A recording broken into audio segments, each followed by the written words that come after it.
When you reach your 50s, each birthday becomes more and more significant. This year, I traveled to Barbados with 8 of my girlfriends for my birthday week. We stayed in an exquisite villa called Aurora Lasso in the Sugar Hill community in St. James, Barbados. The villa was amazing with a private pool and a jacuzzi to die for. On the second night, we managed to pry ourselves away from the idyllic setting and ventured out to a local street party called The Q. When we arrived around 9:30, it was totally turned up, and so were we. They had music and food and dominoes and dancing and people, so many people. Now, Barbados is a black country, and the Q is a local party. A gathering of black people partying like this in the States would have included a very visible law enforcement presence. I was curious about how that would play out in Barbados. At the Q, there was a law enforcement presence as well. However, it was different in a very palpable way. There was no visible tension. The officers knew the community and the community knew the officers. It was a feeling of genuine connection I had only actually felt in the United States those first few weeks after 9/11. It felt good, very good. To me, this was policing how it is supposed to be, community-based. There was a mutual respect and a brand of camaraderie and community that piqued my curiosity and made me want to know how law enforcement worked in Barbados. My girlfriend Tersa was my co-conspirator, and it was time to meet the officers at the Q. Meet Officer Farley. He is the officer in the middle. We introduced ourselves. They were a little guarded at first, however, they gradually warmed up to us, and I asked Officer Farley to tell me about the Q, and he did. He explained to me that he was a community police officer, and his role was to know, protect, serve, and reassure the people in the community. I really wanted to know what law enforcement in Barbados did to serve, protect, and reassure. Did the Royal Barbados Police Force, with their neon yellow and blue vehicles, know something we needed to know in America? I asked Officer Farley if any of the vendors at the Q sold fish cakes. He offered to walk with me, and I was delighted. As we walked through the crowd, Officer Farley knew so many people by name.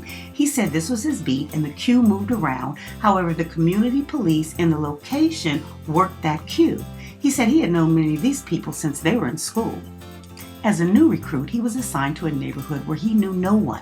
Officer Farley said, I didn't know how I was going to build the relationships to get my job done. He decided to take the first step. He went to the home of a woman who had lived there all her life and introduced himself, told her his role, and offered his services. She in turn introduced him to her neighbors, and that's how he broke the ice.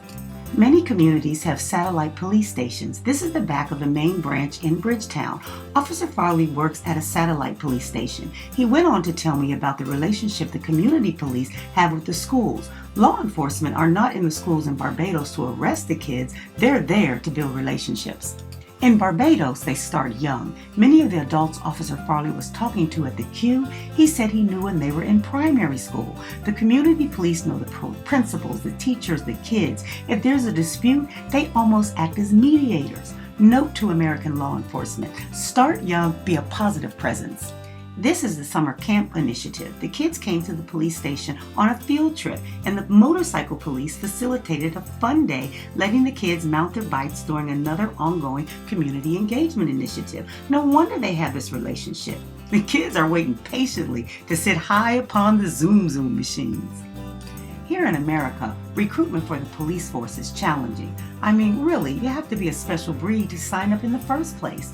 We know that there are police whose hearts are in the right place, and then there are police who make everyone else look bad and suspect. Barbados is recruiting their next generation right here. Anxious to find out if this friendly association extended beyond the Q, the next night we went to Oyston's famous fish fry. Cuckoo and fly fish is the national dish of Barbados, and nowhere do they cook more fresh seafood than the fishing hub of Oyston's.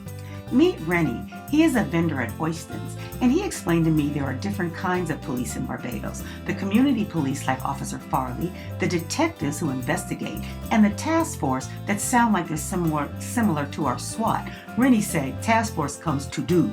However, they only come out for serious crimes like a shooting. Meet Anna. She spoke to the dynamic you have when there is an adversarial relationship between the police and the community.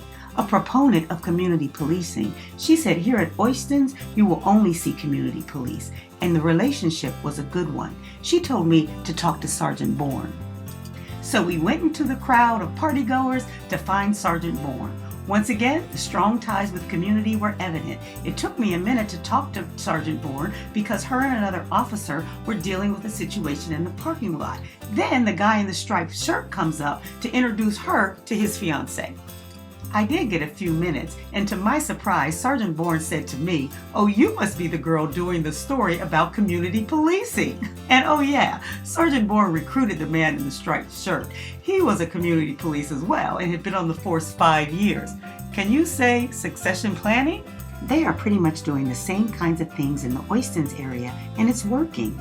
Yes, their footprint is smaller and they don't have the racial issues that we do. However, community outreach works to serve, to protect, and to reassure by being present, building those relationships, and developing trust works.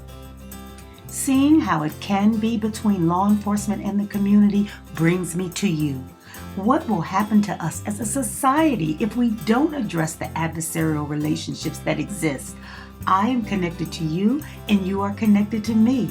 Thank you, Barbados, for being a model and an inspiration.